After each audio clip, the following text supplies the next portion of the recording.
Olá, queridos irmãos e irmãs, dia 15 de janeiro, sexta-feira da primeira semana do tempo comum, nos é apresentado o Evangelho de Marcos para a reflexão, capítulo 2, versículos do 1 ao 12, que nos dizem o seguinte: Alguns dias depois, Jesus entrou de novo em Cafarnaum.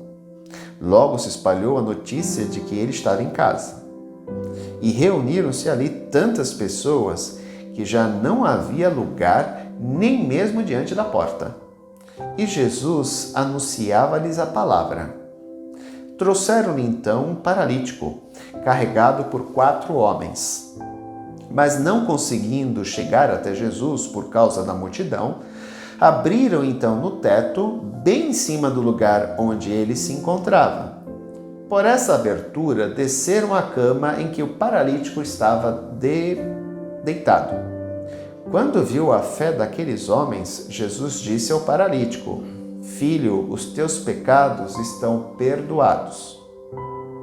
Ora, alguns mestres da lei que estavam ali sentados refletiam em seus corações: Como este homem pode falar assim?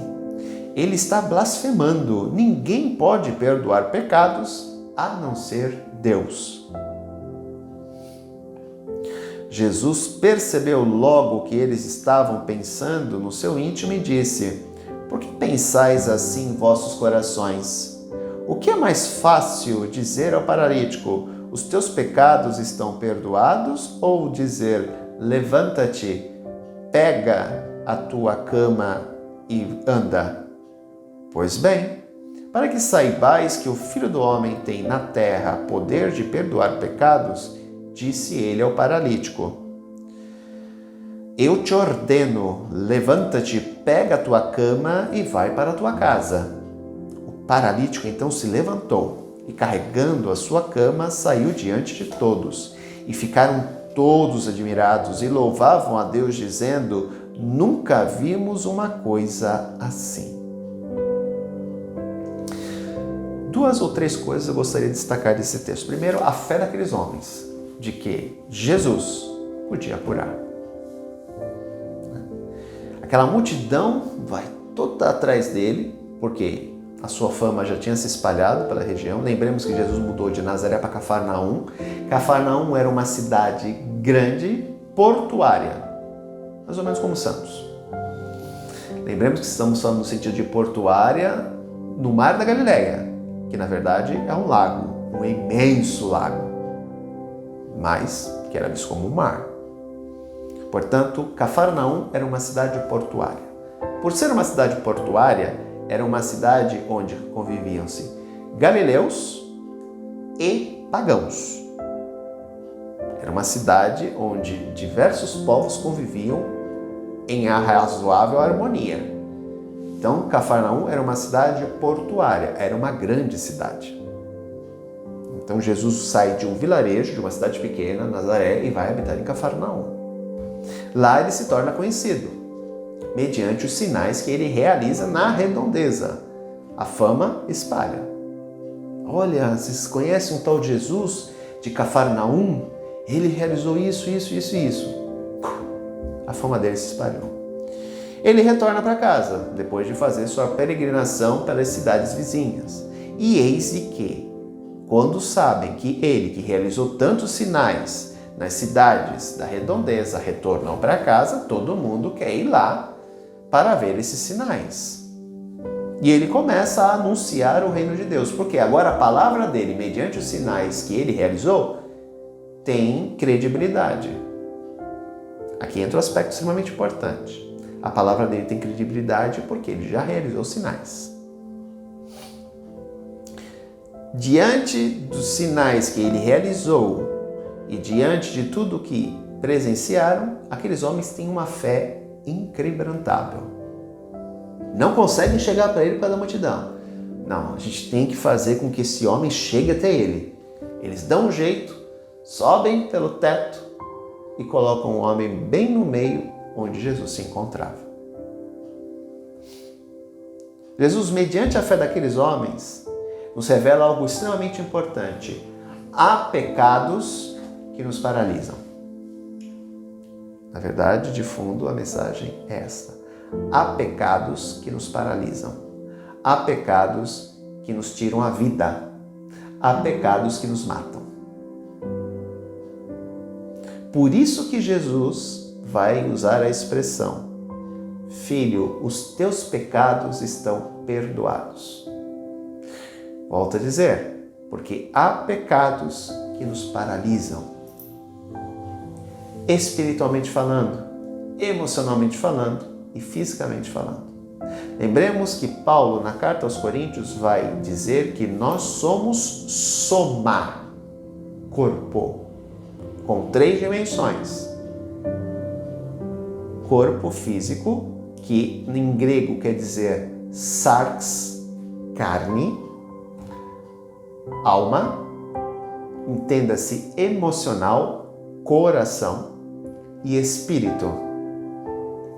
Somos corpo, alma e espírito. Os 3 formam o soma, que é o corpo, diferentemente do corpo carne, que é sarx. Estamos falando aqui em grego. Soma em grego, sarx em grego, que vão nos dar a definição de corpo. Aqui corpo, ser humano integral, nas 3 dimensões. Aqui carne somente. Músculos, ossos e carne. Há pecados que nos trazem a morte. Por isso a necessidade do perdão. E aqui algo extremamente importante que, para os católicos do século XXI, caiu no esquecimento. A confissão. Eu me confesso direto para Deus. Isso é balela. Isso é balela. Há um sacramento chamado reconciliação, que é identificado como confissão. Porque há pecados que nos matam. Matam o nosso espírito, matam a nossa alma e matam o nosso corpo. Vão nos corroendo como uma lepra aos poucos. Por isso a necessidade de buscar a confissão para se reconciliar com Deus. Como é que se dá o passo da reconciliação? Há pecados que nos ferem, que a igreja denomina como pecados veniais. São pecados que não são tão graves, mas são pecados que na celebração da Santa Missa, naquela hora do perdão, se a pessoa fizer um bom ato de contrição, se ela realmente estiver arrependida, esses pecados veniais são perdoados na missa. E há os pecados mortais, que são os pecados graves, que atentam contra a vida e a dignidade do outro, contra a nossa também. São os pecados, por exemplo, calúnia, prejudicar o outro intencionalmente, roubo, pecados ligados à área da sexualidade, a corrupção, a maldade, o atentado contra a vida. Portanto, são pecados mortais. Estes pecados há necessidade de serem confessados. A participação na missa, naquele momento que eu falei dos pecados veniais, não se dirige a eles, né? Não corresponde a eles. Essas pessoas que cometem esses pecados, elas devem buscar o sacerdote. O que acontece quando uma pessoa comete um pecado mortal? É como se ela fosse um dedo decepado. Ela é retirada do corpo de Cristo. Ok? A confissão se dá em 2 partes. A primeira, a pessoa realmente se arrepende. Porque para que ocorra o perdão, a pessoa tem que se arrepender. Não adianta a pessoa ir confessar um pecado para o sacerdote se ela não está arrependida e vai fazer de novo. Então não confesse, porque você não se arrependeu. A confissão é para aqueles que se arrependeram. Primeira fase, eu me arrependo. Eu peço perdão a Deus. Primeiro momento. Primeira fase. A segunda fase é o reimplante do dedo decepado. Eu vou buscar o sacerdote e me reconciliar com a comunidade. Porque o meu pecado afeta a comunidade. Porque o meu pecado afeta o grande corpo de Cristo. Ele é a cabeça, nós somos os membros. Portanto, o pecado grave, pecado mortal, é um atentado contra o grande corpo místico de Cristo. Por isso eu sou decepado. O que é a confissão? O reimplante do dedo no corpo. Então a confissão se dá em 2 momentos. No primeiro eu me arrependo e peço perdão a Deus. Neste momento eu já estou perdoado. Mas há necessidade de eu me reconciliar com a comunidade. Eis a confissão. O padre reimplanta a pessoa na comunidade, mediante o perdão. Na confissão há o padre e o penitente. E no meio, Jesus. O padre é utilizado como um instrumento físico, visível, de Deus para perdoar o penitente. Daí a necessidade da confissão. O padre não é o grande fofoqueiro que quer saber da vida de todo mundo. Não, o padre é instrumento de Deus para que aquela pessoa que cometeu aquele delito, que cometeu aquele pecado, ele possa se reconciliar com Deus e com a comunidade e novamente ser reinserido na mesma, já que aquele pecado mortal o afastou da comunidade. Então entendam que a confissão, não existe essa coisa de eu vou me confessar somente com Deus. Vai ser uma confissão, uma reconciliação pela metade. Porque você vai pedir perdão a Deus, se realmente você estiver arrependido, Deus vai te perdoar, sem dúvida nenhuma. Mas faltará a segunda parte, que é a reconciliação com a comunidade. Que só vai ser feita a partir do momento do sacrifício, ou melhor, da confissão, da reconciliação, junto ao sacerdote. Portanto, queridos irmãos e irmãs, lembremos sempre de uma coisa: há pecados que nos paralisam.